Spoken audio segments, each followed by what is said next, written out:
Right. Yeah, this is really good. This is a good technical question that you get in a sort of intro evolution class on what is a species. A species is a group of actually potentially interbreeding natural populations reproductively isolated from other such populations.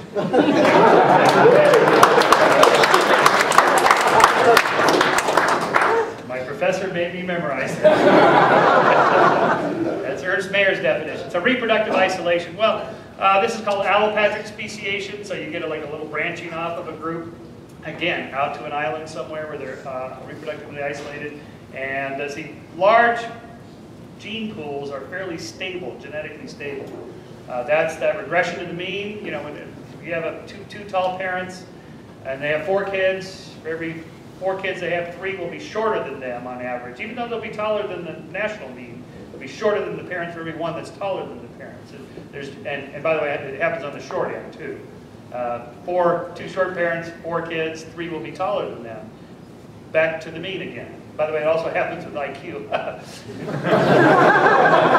Well, the way this goes a long ways explaining why superstar athletes who have kids are never quite as good as the parents. I mean, it's such a concatenation of things that have to come together just right for a person to be like 6 standard deviations above everybody else in the sport. That, you know, that Michael Phelps could have 100 kids, and there probably not one will be as good as him. I mean, so it's sort of like that. Okay, so so if you get one Michael Phelps out on the Galapagos by with his girlfriend or somebody, then we're going to have a whole new population of super lean, tall, whatever characteristics he happens to have, and that's called the bottleneck effect. So that population that came out of Africa 100 to 150,000 years ago, of which we are made, that was a small enough genetic gene pool that it could change fairly differently. And this is how it happens, okay? It takes a while. This is why it's an inferential science. It's hard to see this happening. We can measure those characteristics changing with isolated populations like the Grants did with Galapagos with finch beaks, but they're still finches. They're not becoming cats like the Gracious want something like that to happen. That's not going to happen, observing in big scale. This has been observed in small scale, in E. coli, for example, Lansky's research at University of Michigan. But anyway, that's the sort of the short answer. You got to isolate them, and then they have fairly rapid change. It's the basis of Gould's theory of punctuated equilibrium. That is, most of the time populations are stable, they live a long time, so the fossils you'll find are all pretty much the same. But in one of those little peripheral isolates, the little bottlenecks, there's not very many individuals, and when they die, what happens to most animals when they die is they get eaten and devoured to scavengers and so on. There's nothing left. So it's a miracle. Oh, I shouldn't use that word. It's amazing.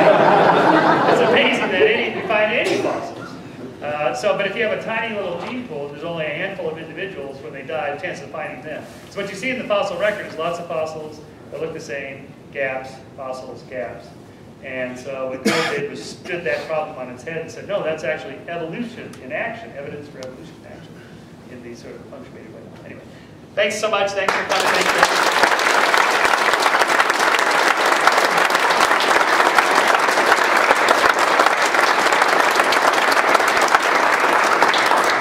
quickly, before we all go, I wanted to thank, first of all, I want to thank Michael Shermer for coming. Yeah. I also wanted to thank our Student Activities Office for helping us get funding to bring him here. He went over there now. If anyone's seen the Coon episode of South Park, you get one. Anyway. I'm over here now. Okay. I'd also like to thank the Center for Inquiry, who I'm pimping on my little shirt today, because they also afforded us money to cover some costs to have Michael here. And if my friend Diva could stand up wherever she may or may not be, I don't know. I would like to give her a big thank you also.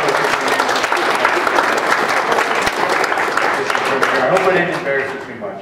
She's a very nice person. And I would like to thank you all for coming, and have a fantastic, safe night.